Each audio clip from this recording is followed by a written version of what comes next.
Welcome to Spit Bucket. This week, Mitchell Taylor from Taylor's Wines in the Clare Valley. What do we have ahead of us?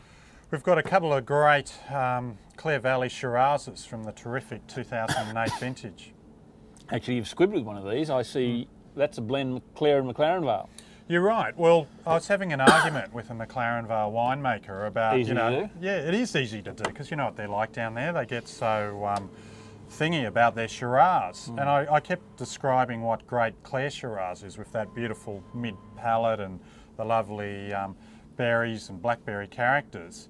And then the earthiness of McLaren Vale, we just decided, well, it's a silly argument. Why not bring the best of both worlds and niche them together? We'll and see how that works. Yeah. I got to say, I'm looking forward to this because your basic standard estate, whatever you want to call it, the old Taylor Shiraz, that is one of the absolute sort of go-to standby reliable wines in the industry, and it's always fantastic value. Now, what's that sell for now? That sells for about $18 a bottle, and we're really excited with this 08 because not only was it a great vintage, but as you say, it's our entry-level Shiraz, but it's won 5 gold medals all around the world. That's all right. It's just incredible. What sort of pricing are we talking with the Jaraman? The Jaraman's about $30 a bottle. Okay. So You also have St Andrews Shiraz, which is the flagship. it is. Tight ass wouldn't bring any.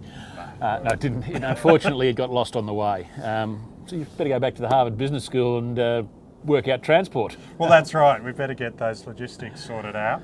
But look, the sad fact also is that with discounting in the industry the way it is, there's every chance you'll pick that up for considerably less than 18 too. Oh, definitely. Yeah. You will see it out there. It is one of Australia's most popular red wines, so you will see it at ridiculous prices out there. But it's the quality of what it is, grown on our estate. Great colour. Yeah, look at that colour. It's just very deep red, nice crimson. And again, this wine, it's just got everything that Clare Shiraz is about. Got that lovely rich mid-palate, and you can just drink hurdles Spice of and it cherries and coming out. lots of lovely, almost creamy flavours. Flavours. And what I love about this one is the mid palate and the length of it. It is just velvet, just so smooth. And that really is the philosophy of making wine at Taylor's. So we always want the fruit to come through and really, you don't want to have this overly structured, organised wine. It's not a huge wine. It's more. Nor is it light, but it's sort of that mid-weight style. A lot of strawberries, all sorts of fantastic red berry flavours, just bursting out. It's exactly what you want for a simple. I mean, they do age, but why would you? I mean, I don't mean that disrespectfully. I mean. No, they age well, but we try to make these wines on release so that they're ready to go. Yeah, I mean that's the key for us. It's the sort of thing you could take anywhere and be very happy with. Yeah. I think it's great drinking. And if at Spit Bucket we gave value for money awards, which we don't yet, but who knows, that'll be one.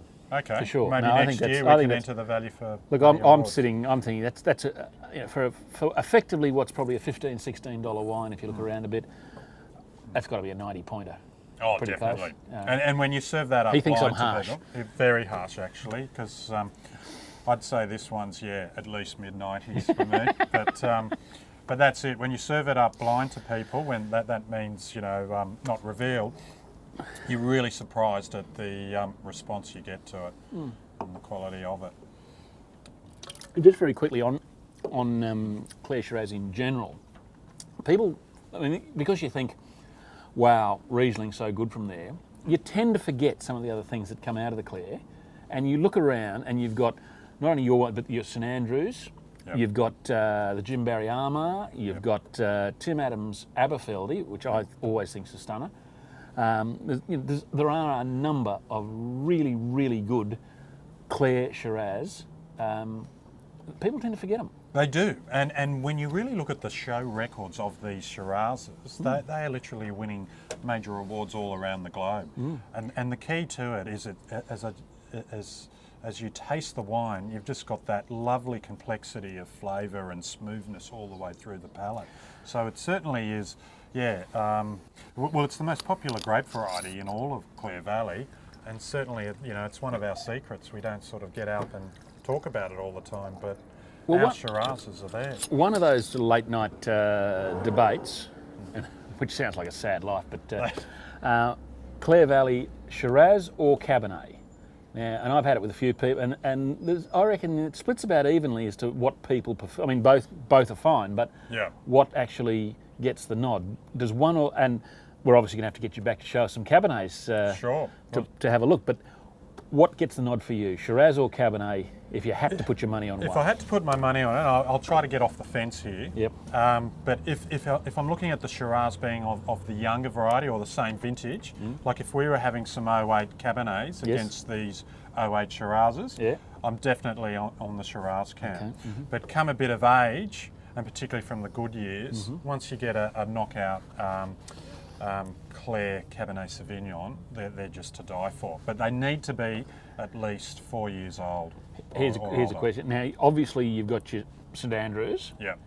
What are the other great Clare Valley cabs? Well, good question. There is some interesting ones that are done by Leasingham. Yeah. You've got the they use a bit of Malbec in the blend. Yeah. Is that the old Bin 56? Yeah, the old Bin 56, always a very reliable one. Yep. I'm putting you on the spot a bit here, I know. Well, you are, but the other producers tend to go down the Shiraz path. Yeah, there's a bit of that. So the other one I quite like is the Napstein Cabernet Sauvignon. That's a very underrated wine, but always a very good drink. I've had to talk to Pikey about, because he does some pretty good in both camps. Yep. And he flip-flops a bit. It's hard to get a definitive. Well, that'd be Pikey. You know what he's well, like. I mean, seriously, I loved his mum. His mum, she was a great woman. She said to me once when I was there, she said, "Neil, I don't understand why you this Sauvignon Blanc juice. Why do you turn it into wine? It's so nice when it's just juice." You can imagine Pikey just went, "Ah." But we'll move on. Jaraman. Where does the name come from? It's actually the Aboriginal word for the local Clare Valley tribe for what they called seahorses. Oh, okay. Yeah. So a bit of history there from the early days, and of course it was in the Terra Rossa soils where we found those fossilised seahorses in the region. Okay. So there was once an inland sea there many years ago, and hence the beautiful fertile soil that we've got, coming through with these beautiful Shiraz vines. And the ones in the Clare Valley that we use are actually 40-year-old vines, so lovely, low-yielding fruit.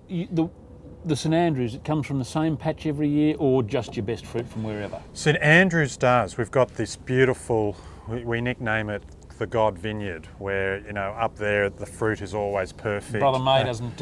Well, we get him in occasionally to bless it from year to year. But it's... Because, Clare's that sort of area, it is close to heaven when you're a vine. But it's got this this beautiful characteristics that, come in off the same old vineyard every year. All right. Just having a quick smell of it. We'll do the swirl. It's deeper, it's richer. Richer, it's more black fruits.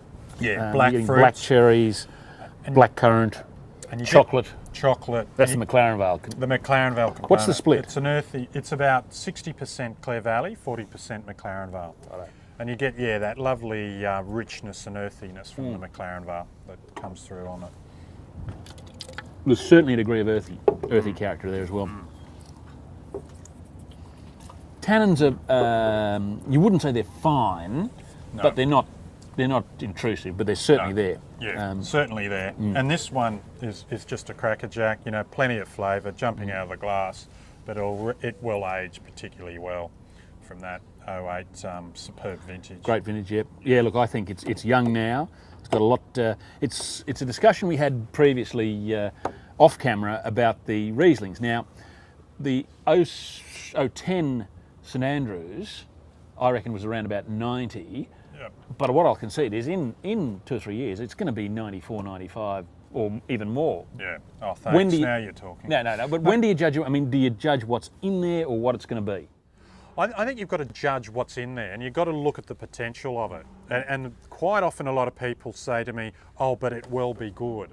But I think you've got to look what's in the bottle and let it evolve. So if there's a lot of potential, that's fine, but it's got to taste as a nice drink. I on the have occasion. absolutely no doubt that St Andrews Riesling will get better and better and better. Yeah. I mean, you look, sure, you never know. So, I mean, sometimes you think things are going to be sensational and they fall over. Other things you think of, why would you bother, and up they come. But look, so to me, we move on to that one. Again, I'm thinking, if I say 91 now, I know you're thinking I'm harsh, but I reckon by the time when you should be drinking it in 2 or 3 years, you're going to be looking at, it's going to be up a notch for sure. Yeah. But to me now, and that to me is a good score. I know. Yeah, no, it's Bloody winemakers expect 99 every wine, don't Well, they? as I said, Ken, you can say my kids are ugly, but just don't go hard on the wines, I haven't met your kids. Never met your kids. No. So if Well, you my hadn't wife thinks they're good looking. if you hadn't mentioned the Waratahs off screen, you'd have been. So any second thoughts? You got Can I me- get another point? You off got me thinking. I mean, I'm giving this 91, which I reckon is a pretty good score, and you're looking at me as though I'm Scrooge. Yeah, you are tough. I reckon that. Well, for me, that means it's a very good wine, Yeah, no, fair enough. which I think it is. Thank you. God, bloody winemakers! Did they not pay him? Okay, tiny bit about the history of Taylor's, if we may. Sure, yeah, we're Anything to get off the scores. Yeah, hey, well, we are celebrating 40 years as a family winery this year, and we're really excited by that. It was set up by my grandfather and father. We were publicans before that, so we had a lot of pubs, but we also had a distribution company that used to supply wines to the pubs. And so we used to go around. We knew the Wynn family fairly well, we knew the Potts family, but all these winemakers kept running out of wine for the pubs. So in the late 60s we decided, well, enough's enough. We sold one of the pubs and decided to go into the big passion of us at the time, because we were also bringing in this little wine called Mouton Rothschild into Australia, and my grandfather really liked it, but wanted to know, is there a way someone here in this country can do it? And no one was doing it to his like. So the original idea was to set up a perfect French style estate grown and estate bottled It was still Chateau. in second growth in those days. That was before it was made first growth. It was, you're right. Yeah, they loved the 66, but it wasn't until I think 73 when they cracked through and became a first growth. Yes. And 73 was a big year for us because we just started with this Cabernet, and our estate Cabernet Sauvignon got a gold medal in every single wine show across the country. Okay. And then it went on to get the Montgomery Trophy for the best red wine in the country. So it's a new family into a new game. We thought, gee, how pretty easy is exciting. making wine? Yeah. And 73 was such a dreadful vintage in Bordeaux. You would have looked at what they produced and thought, God, we've already done better. That's right. Yeah. No, they were staring out. I do hope you've still got some of those Moutons locked away in the family cellar. Oh, we've got a few of them. Yeah. We bring out the never 60. seem to come out when I go and visit. We bring out the 66s occasionally when we celebrate things. But next time you're around, we should. Gee, I'm likely to forget try that, aren't some. I? Yeah. Okay, Mitchell. Thank you so much. Thank you. Sorry Ken. about the scores. Pleasure. Well, God, I thought I did well, but never mind. We'll no doubt see you again if you're prepared to come back. well, if you score the wines a little higher. They're harsh people. Let us know. What do you think? Clare Cabernet, Clare Shiraz. What's your preference? Most of you would surely have tried this wine before. Is it great value? Is it sensational value? Let us know your thoughts. Any other comments or anything, let us know. Don't write in and say you don't like the hat because it's not mine. Just remember, at Spit Bucket, we spit so you don't have to. Cheers. Cheers.